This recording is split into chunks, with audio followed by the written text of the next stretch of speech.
Grace and peace, Apostle Cheryl Richardson here from Judah's Roar Domestic Violence Awareness Initiative. So glad that you took the time to join us on today. Want to remind you to subscribe. Don't forget to subscribe, like, comment, and share.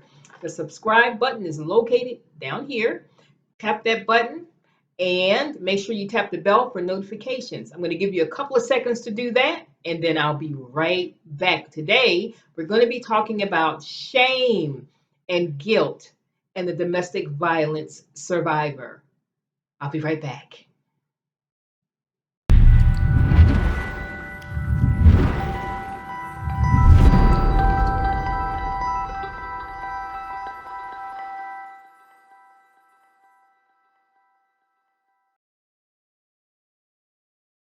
Thank you for taking the time to subscribe. Don't forget to share, like, and comment throughout this video. You can do it right down here in the chat, okay? Now, we're going to talk about shame and guilt. Guilt is defined as the fact of having committed a specified or implied offense or crime. Guilt is defined as the fact of having committed a specified or implied offense or crime. Okay? And what is shame? Shame is a painful feeling of humiliation arising from the consciousness of something immoral, improper, ridiculous, done by oneself or another. It's a disgrace. And so survivors of domestic violence often experience both guilt and shame. Now, some of the things, a synonym for shame, words that mean the same thing as shame, is confusion, scandal, remorse, discredit, stigma, degradation, dishonor. Okay? So dishonor. And it's when you violate your own core values is when shame surfaces. When you've done something that violates what you believe to be a basic tenet of humanity, and a set of rules by which you govern your life. Now, what has that got to do with domestic violence? One foundational underpinning of domestic violence is shame, and another one is guilt. These are the emotions and these are the perceptions that keep a victim ensnared in an incredibly unhealthy situation, even to the extent that it is life-threatening. Okay? And so guilt and shame are often present.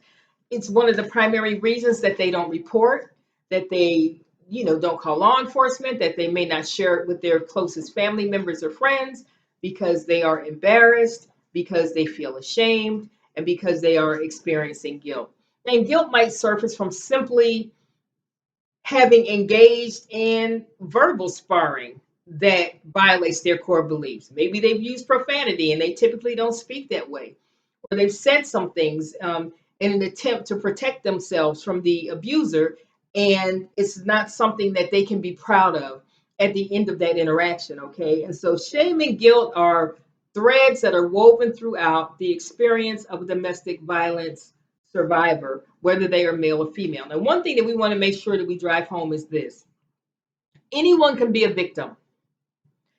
Anyone can be a victim, and anyone can be an abuser. And it has nothing at all to do with intelligence or social status or financial standing at all.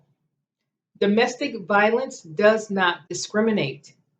And the Attorney General for the United Nations declared in 2018 that the deadliest place for a woman worldwide is in her own home. And so we know also that the United Nations declared domestic violence as a global pandemic several years ago. And so now we understand what a pandemic is because of COVID-19, the novel coronavirus. And so just imagine domestic violence is also a pandemic. It's very subtle in many instances, and there's the isolation and the control and the power that the abuser exercises consistently over the victim that further complicates that. Okay, now the opposite of guilt is what? Innocence. Okay, innocence. And another word that another explanation for guilt is remorse caused by feeling responsible for some offense. And so we experience guilt when we engage in a behavior or we say something, we do something that violates what we believe to be right. When we violate our own core values, that's when guilt comes in. Or in a domestic violence situation, if we can be convinced by the abuser that we have violated our own core values. What would an example of that be? An example would be if I'm a ministry leader, regardless of my faith, if I'm a ministry leader and I'm in an abusive environment, I'm in an abusive relationship, and the abuser says something to me, and then I say something back that is mean spirited or hateful because I'm angered or because I'm hurt or because I'm afraid, the abuser can then turn around and say, well, I thought you were a devout Christian. You're supposed to be a devout Muslim. You're supposed to be a devout Buddhist. You're supposed to be a devout Catholic. Okay. You're supposed to be a person of status in the community, and look how you're behaving. Okay. And so the guilt that the survivor experiences is exacerbated by the abuser in many, many cases. Okay. And this is a basic, very basic, often present underpinning in a domestic violence situation. Okay. Shame keeps many victims from coming forward. It keeps many victims from sharing the extent of the abuse that they suffer, that they endure. Um, Shame because they don't understand how they got into this situation. Um, Ashamed that they love this person, that they've invested their emotion in this person, that they have invested their time and their energies and their substance. The Bible says that where your treasure is, that's where your heart is. And so wherever you have invested your skills and your talents and your finances and your emotions, you treasure that place, you treasure that relationship. And it's incredibly embarrassing to many survivors that they have chosen to cherish something that is killing them and that could actually end their physical life. Okay. And so there's the shame of that. So ashamed that they love the abuser, ashamed that they could love someone who treats them this way, ashamed that they attracted someone who would treat them this way, and ashamed that they returned the favor by investing in them emotionally. Many survivors are ashamed because they didn't see the red flags. Okay. 90% of the time, the flags were there and they were seen, but then they were rationalized away. Well, he or she was dropped on their head at birth. Well, their father wasn't in the house. Well, their mother was verbally abusive. Well, they experienced whatever they experienced in life. And it's important for us to understand that no matter what we've experienced, it's not a justifiable reason to mistreat or abuse another human being. It is not. It does not matter what we've experienced. And we can say this because there are many, many people who have experienced painful, horrific things, and they have not gone on to abuse their family. They have not gone on to abuse emotionally, financially, physically, sexually, someone that trusts them. Okay. And so there's no reason except that the abuser chooses to abuse.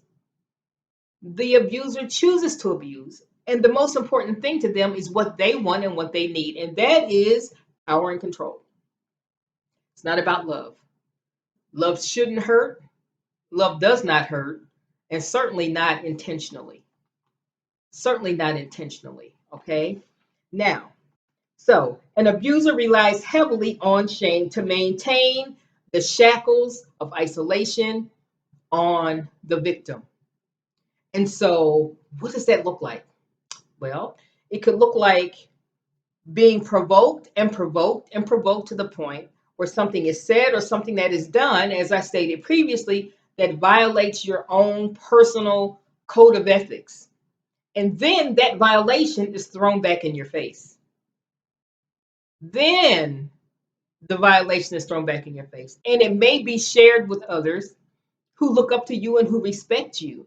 And they may be getting reports about the fact that you have said whatever you said or did whatever you did or threw the plate or cursed them out or said something negative to them, all in an attempt to undermine you, okay, with your support system, and then further increase the isolation that you experience, okay, and making the victim feel that there's nowhere for them to turn because who's going to believe them?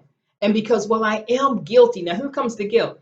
I am guilty of cursing them out. I am guilty of making that negative statement about their meddling mother. I am guilty of throwing a plate out of frustration. You know what I'm saying? And so if these are things that you don't accept as reasonable behaviors and they violate your core values and they violate the core values of people who are close to you, then it's embarrassing for them to know that you've conducted yourself that way. Okay? And so because of that, many survivors won't share the full details regarding what they have experienced. Okay? Now, they might beat themselves up. Why didn't I recognize the signs? Or it may look like this. I've looked back and in retrospect, hindsight is 2020. We've heard that statement, right? And I did recognize the signs, but I ignored them. This is what I say to survivors who are able to look back and see red flags. It's not only important that we look back and are able to recognize the red flags, it's incredibly important that we identify what I call the big lie. What's the big lie? I'm glad you asked. The big lie is whatever it is you said to yourself when you looked at the red flag, right? That made it okay for you to proceed into a clearly precarious situation. There is something that a survivor says to him or herself that gives them permission to keep going despite signs of danger. And it's important not only to identify what the abuser has done, but it's incredibly important to identify what the big lie is that you told yourself that gave you permission to remain in harm's way despite evidence that indicated that this was a very bad idea. Because if you don't identify that, then you'll employ that again and you'll find yourself back in an abusive situation or even a situation that's potentially worse than the one that you are currently in. So why didn't I recognize the signs? Why did I recognize the signs and stay anyway? Okay. And so this is what I would ask. This is what I would ask a domestic violence survivor. Let's say you're out of the situation. You developed a safety plan. You finally accepted this is getting to be too much, and I can't do this, and I shouldn't do this. Maybe you have children, and this is not the life that you want for them. I would ask you, what would you have wanted for someone to say to you while you were in your situation? What would have been helpful? What would have been helpful to have been said to you? Maybe something like, you know what, you did the best you could with what you had at the time. Okay. When we stay in a situation that is unhealthy for us, especially when it's clearly unhealthy, there's another need that we are harboring that we are hoping is going to be met in this relationship. And so it's important that we be able to identify that. Okay. And so escaping domestic violence is a process. We recommend that you have a safety plan. And I'm saying to you that even if you plan to stay, that you maintain a safety plan so that you can be as safe as possible while you stay, that you revisit it periodically, update it as needed, okay? At least establish a code word. And then at the point in time, should you decide to exit the relationship because it's abusive and you understand that you deserve better, then you need to update that plan. So you need a plan if you're going to stay. You need a plan if you're actively planning to leave. You need a plan to cover you as you leave and get to a place of safety.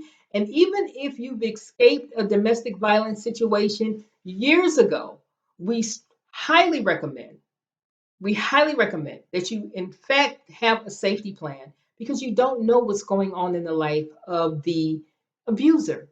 And we know that 30 to 90 days from the time a victim leaves an abusive situation, they are in heightened danger. They are in increased danger. So I submit to you that if you've been in an abusive situation and the abuser went to prison, went to jail, from the time that they are released, you need to be mindful of that 30 to 90-day window, especially because that 90 days does not only pertain to what's occurring in your life, it matters what's happening in their mind and in their life. And so, one example would be that there was a case in Canada a couple of years ago where this man's victim broke up with him. She found the wherewithal to break up with him. He killed her and then went 2 relationships into his past and killed them. He had a 30-minute drive from one woman's house to the next woman's house to the next woman's house. He killed 3 women. And 2 of them had been out of relationship with him for an extended period of time. And then he was kind enough to leave gas money for his neighbor who had allowed him to use their car. So that completely irrational behavior. Completely irrational. But for some reason in his mind, this current breakup was their fault as well. And so you cannot assume that you're dealing with this person was unstable when you were with them. You need to assume that they remain unstable, and not to operate and live your life in fear, but to just use wisdom. To use wisdom, okay? Because you have a purpose and a destiny and a future, okay? And you deserve to be able to experience that and to contribute to society and raise your children and get your voice back and be great and to be great, okay? So we've been talking about the guilt and shame after abuse and why survivors may struggle with it, okay? Now, just know that we are praying for you and you have survived 100% of whatever life has thrown at you up until this point. So you can do it. You can do it, and there is support out there. We have a blog. It's you can find it at www.judasroar.com. All of this information, the link to the blog is in the description down here. If you'd want to give or to partner with us because we have a global reach, then feel free to do so. All of that information is in the description box. Okay? We are pulling for you. We know you can do it. You can rebuild your life. You can rebuild your life. You absolutely can. You absolutely can. And just know that you are not alone. This is Apostle Cheryl Richardson. It is my prayer that this video has been inspirational to you. Don't forget to subscribe and to like and to share and to comment, and we will respond to your comments, okay? We'll be back on next week, and make sure you hit that notification bell so that you know we typically will upload our videos on Monday. So check us out. Look for a video every Monday. Blessings to you.